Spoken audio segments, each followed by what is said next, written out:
يلي ما داق هي الشوربة راح عليه كتير. شوربة فريدة بطعمها، كتير طيبة، كريمية، غنية بالعناصر الغذائية، ما بتشبه شوربات تانية بطعمها على قد مميز. شوربة القرع أو شوربة اليقطين، هي الشوربة لازم نسميها الشوربة السحرية على قد مو هي صحية وغنية بالعناصر الغذائية. لتحضير الشوربة استخدمت 700 جرام قرع، والأفضل تخلوا الخضري هو يقشر لكم إياها ويقطع لكم إياها، لأنه هي قشرتها قاسية شوي، بقى تقطيعها بيكون صعب، الأفضل هو يقطعها. قطعتهم بهذا الحجم، وجهزت حبة بصل قطعتها نصين، وحبة بطاطا كمان قطعتها بالنص، وراس توم، وكليل الجبل. وبالجاط اللي عندي حطيت ورق زبدة، وحطيت الخضار يلي عندي، البصل والثوم والبطاطا واليقطين، وحطيت اكليل الجبل.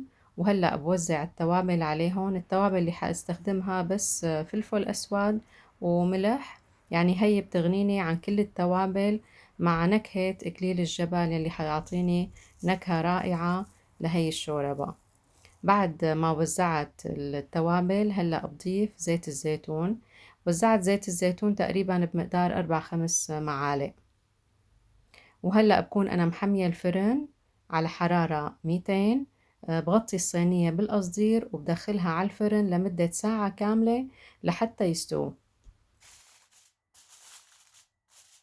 وبهذا الوقت سلقت صدر دجاج مع المطيبات، لأنه بدي استخدم مرقة الدجاج للشوربة. وبعد ما مر ساعة على الفرن، هي الخضار جاهزة دايبة ذوبان وشكلها بشهي. هلأ بنقل الخضار على وعاء أو طنجرة لحتى اطحنهم مع بعض.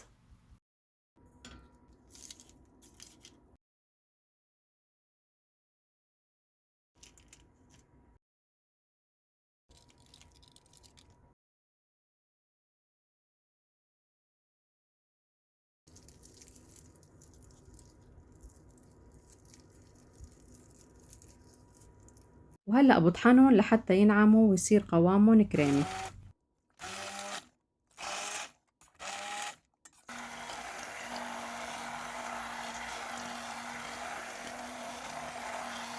وهلأ بضيف مرقة الدجاج يلي أنا كنت محضرتها ومصفيتها.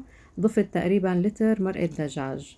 برجع بخلطهم مع بعض لحتى يتجانس القوام عندي، وبضيف رشة جوزة الطيب و120 ملي لتر كريمة الطبخ. هلأ بحركهم مع بعض لحتى يتجانس عندي المزيج ويصير قوامه كريمي بهذا الشكل. شكله بيشهي وبيفتح النفس. هي الشوربة تعتبر وجبة صحية على قد ما فيها عناصر غذائية عالية، فيها فيتامينات ومعادن مضادات أكسدة، وبتحتوي على الألياف. بنصحكم كلكم إنه تجربوها، يعني عن جد بتشهي وكتير طيبة وقيمتها الغذائية كتير عالية.